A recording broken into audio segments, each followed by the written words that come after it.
Hiring may be cooling and job growth is slowing, but the U.S. still had 10.3 million job openings at the end of October.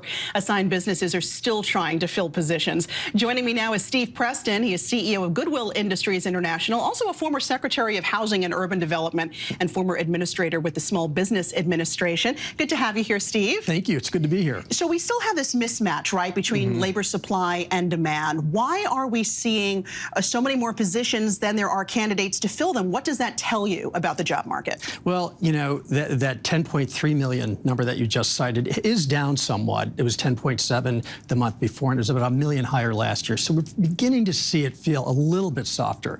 But in the broader context, the market is still extremely hot. The big concern we have right now is employers are saying they've got great jobs, but they can't locate people with the skills that they need. Well, we look at an unemployment number last month of only 6.1 million relative to that 10.3, and people say, well, anybody can get a job. But if you look much deeper, there are many times that number of people churning in low-wage jobs. Now, earlier this year, we did a study and actually polled 2,400 people in the job market to say, what are your experiences in this economy right now? People who are unemployed and people who are employed but looking for a new job told us overwhelmingly that they're seeing jobs that they want, but they either aren't getting them or aren't applying because they don't have the skills they need. So we said to them, well, if you could get the skills that you need or other support, would you apply for them? And overwhelmingly, they said yes. So we have this strange situation where we got good jobs and people are saying they can't fill them because they can't find the skills they need, and people saying, I want the skills, I want those jobs. And what we're trying to do is increasingly build the bridge so people can move into those roles and find those better opportunities. So talk to me about building the bridge. What needs to happen so we can really make a dent in an issue we've been seemingly talking about for a very long time?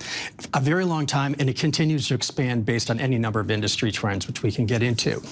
What we need to be able to do is support people in that process to do a few things. Number one, we have to make sure that they have access to programs where they can get those skills. Sometimes they're very basic skills, like foundational digital skills. That ends up opening a lot of doors. Sometimes they're more specific, like trade skills or programming skills.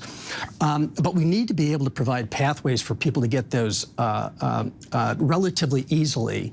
And then we also need to ensure that people have the support throughout that process so they can complete those programs. Increasingly, what we see is people who are looking to move forward in life have other challenges, maybe childcare or transportation to get to training classes or other things. And so it's often those secondary issues that cause people to kind of drop out of the process. But if we can help them throughout the entire process to get to the other end and they land that better job, you know, it's so worth it for them. It's so worth it for our corporations. And then often, when people get to that point, they see the opportunities, they see additional training opportunities, and they're not just in a better job, but they're on a much better trajectory. Where is the disconnect? Are companies not training workers? Are people not getting the foundational education they need? Are people not understanding that there are resources out there and where to get this? So a lot of companies have been expanding the training resources that they have, but they're focusing mostly on their existing employees. And that's very important because existing jobs are becoming much more sophisticated. So we're saying the same job 5 years ago today has potentially much higher requirements in terms of technology competencies or whatever. But the big issue really is at the front end. It's ensuring people have the ability to compete for those jobs, to even take place in those training programs. So often it's people not understanding the access. Often people don't understand where to go or what they need. And so what we try to do is ensure that when people come to us, we work with them, we assess their skills, we assess where they are in life, we help them understand what's available for them, and then we work with them throughout that journey to get it. But it's a number of factors, and it really depends on the kinds of jobs we're talking about. Give us a quick example of what you see on the ground there at Goodwill. I mean, you work with lots and lots of people, sometimes single moms who could be dealing with childcare issues, but yet they've been placed in companies like Accenture and Google. How does that happen? Exactly. So, you know, those two examples that you just mentioned, I can think of, two single moms who are homeless with their children. And when we talked to them now in retrospect, what they told us is we didn't know where to go. We didn't know what we needed. We didn't know what the possibilities are. And they were referred to Goodwill, or they found us through other channels. And when we worked with them to say, here are the possibilities for you, let's talk about what you need to do to be able to compete for them. And what people need to do is kind of get to that point where they say, I'm willing to invest in myself. And what we do is we provide them with what they need in terms of the skills and the classes. And what we often provide them is a person who's a career navigator or a career coach who can walk with them through that journey. We live in a digital world. We sort of assume that anybody can get on their computer and take a class and do what they need to kind of improve their opportunities.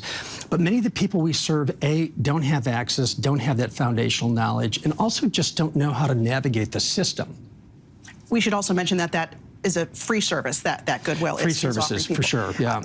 Last question, Fed Chair Powell talking about the job market still needing to cool off more in order to get inflation down to that 2% level, which is where they want to see it. What's your outlook for unemployment next year? How high might we see the unemployment rate go? Well, I've seen recent indications that we could see 4.5%, potentially even 5%. I'm not an economist. I sort of, try to scan the whole environment.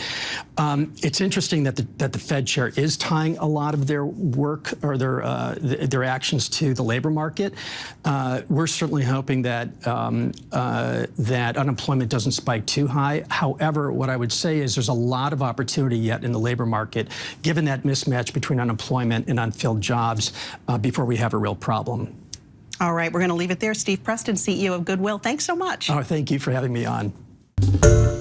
Hi, everyone. George Stephanopoulos here. Thanks for checking out the ABC News YouTube channel. If you'd like to get more videos, show highlights, and watch live event coverage, click on the right over here to subscribe to our channel. And don't forget to download the ABC News app for breaking news alerts. Thanks for watching.